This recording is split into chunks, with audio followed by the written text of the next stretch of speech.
Egaa assalaamu alaykum warahmatullahi wabarakaatu. Ashama harka fuuni jirra jirtu obboleewwan kiyya jirra hunda baachaa. Wanni dubbatanis nama harkaa waada. Egaa bara akkam keessa jirra yaa uummata keenya? Bara gara jabeessa. Bara namni uummanni garaa jabaate. Bara namni onneen namaaf naatu. Onneen dhagaadhaa baatee deemu. Onnee namaa osoo hin taane onnee dhagaa baatee deemu. Dhagaan wayii hirkataare rifatu. Egaa wanta har'arraa dubbachuu dhufes waan akkaan na rifachiise walitti aansee dhagaamaa jira. Adda citaan jiru wanti kun. Haati manaa abbaa manaa ofii ajjeestee mana keessatti awwaaltee algaa irra kaattee gaafa ciistu wanni akkaan kana malee nama rifachiisu kan caala nama rifachiisu ni jira. Baay'ee nama gaddisiisa. Yaa Oromoo koo garamitti deemaa jirra? Yaa Oromoo koo sila maal ta'aa jirra? Bara akkam keessa jira? Sila bara akkamtu nu as deemaa jira? Yaa Oromoo koo ilmi namaa waliin jiraachuudhaaf baay'ee sodaa keessa gadee jira. Duuba akkamitti waliin jiraanna nama wajjin? Sodaa nu keessa uumamee jira. Dhugaa Rabbii ilmi namaa akka walitti dhufee waliin hin jiraanneef akka fageenyarra akka bineensaa wal dheessuuf gochisu kanneessaa yeroo deddeebi'e akkana namarra jaartii ofii gaafa ajjeese gaafa jaartiin jaarsa ofii ajjeestee mana keessatti awwaaltee algaa irra godhattee ciistu kana malee wanta akkaan nama rifachiisu ni jira. Baay'ee nama gaddisiisa. Bara akkam keessa jira? Mee viidiyoo kana dhageeffadhaa. Aanaa baakoo jibbee ganda amartii dibeetti wanti kun raawwate. Shakkamtuun aadde Suufan Shantamaa jedhamti. Jiraattuu aanaa baakoo jibbee ganda Shantamaati.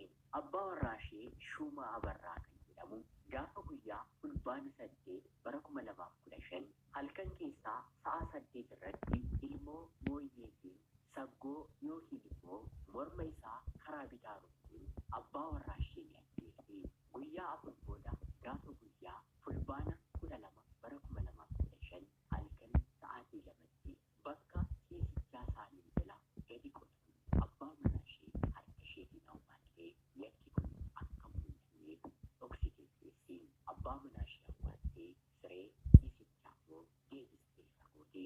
Kanaan booddee namoota naannoo isheetti abbaan manaan kun badee argitanii jettee gaggaafachuu iyyaafachuu jalqabde. Namoota naannoo sanaa qofa otoo hin taane poolisii naannoo sanaallee abbaa manaa ishee iyyaafachuu barbaadu jalqabe. Sabbata jedhanii guddii ofiitti kan hidhatan bofa ta'ee nama hidda jedhee Oromoon mammaakame jire.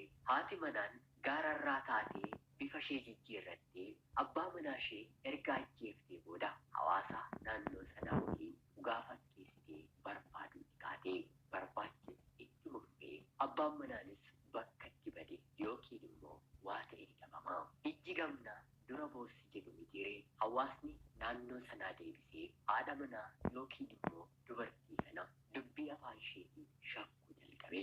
Sanaan booddee manni ishee keessa haa ilaalamu jedhamee yeroo ilaalamu biyyoon qotamee argama.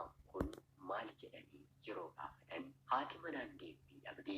Kana qofaa miti balleessaa kana akka raawwatte fuulli ishee sodaan ishee guutummaa guutuutti waan beeksuuf shakkiidhaan poolisii fi hawaasni naannoo sanaa awwaalcha kana amma dafii qotii abbaa manaa kee baasi jedhanii irratti ka'anii. Haati manaan kunis abbaan manaa ishee du'ee guyyaa 10 booda gaafa guyyaa fulbaana 18 bara 2015 bakka hawaasnii fi qaamni poolisii jirutti reeffa abbaa warraa ishee boolla qottee baaste. Aadaatti dhalannee guddannee otoo jirru yoo walitti bu'an araarsi jaarsolii abbootii amantaa ganda keenya naannoo keenya otoo jiru yoommoo tasuma waliin taanu jennee qabeenya ofii hiratanii gargar bahuu adda bahuun otoo jiru abbaan manaa ishee yoo ishee miidhe qaama seeraatti dhimma daa'immanii fi dubartootaatti sanuu bara kana deemtee akka garaa isheetti himachuu otoo dandeessu abbaa manaa ishee abbaa ijoollee ishee ollaan firri kanaan booddee isin nama lama otoo hin taane nama tokko dhagee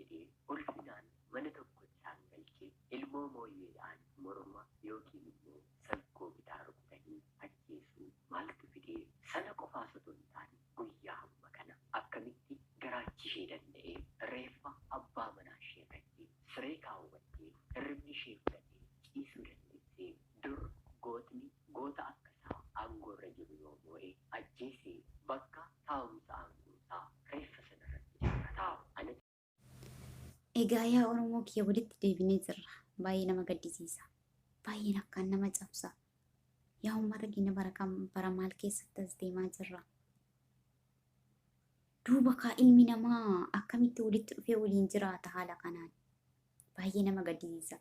Namni tokko yoo waliin jiraachuu dhabe, yoo waliin jiraachuu dadhabe, yoo waldhabbiin jidduu isaaniitti uumame, murtii irraa booda osoo walitti fudhanneen dura karaa nagaatiin adda ba'uu osoo danda'amu maaliif murtii irraa booda walitti fudhanna? Maaliif nafsee qaalii wal baasna? Nafsee deebisaa hin qabne maaliif wal baasna? Yoo akkuma jaalalli jiru gaafa nama tokkoon gaafa wal jaalannu jibbi duubas akka dhufuu danda'u keessa keenyaatti dursinee of hubachiisuu qabna.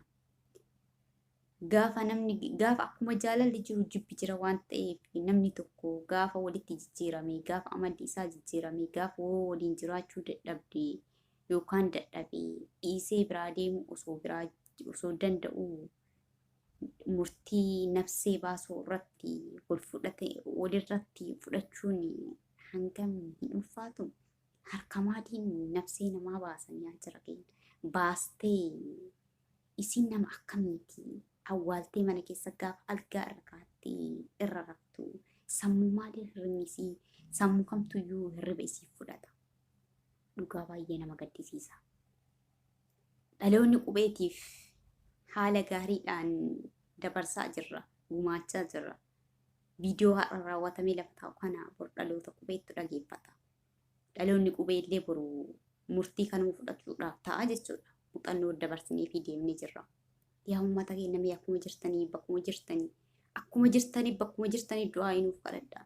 Yaa jara keenya gaddii daangaa hin qabne nurra raawwatamaa jira. Kun diinaan cabaa jira. Kun hongeen cabaa jira. Kun holiifuu garagalee ofiifuu hol qalaa jira akka horiititti. Yaa jara keenya horiillee namni yoo qalu bismillaa jedhee qala. Garuu nama maal jedhee qala?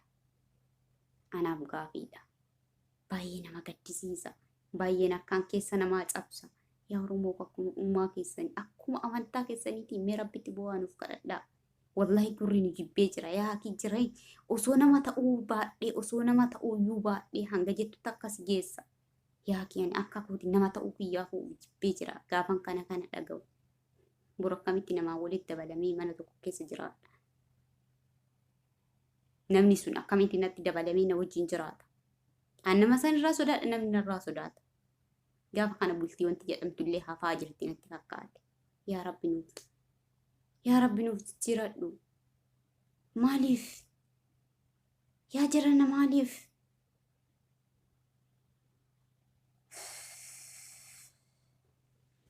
Baay'ee min gala.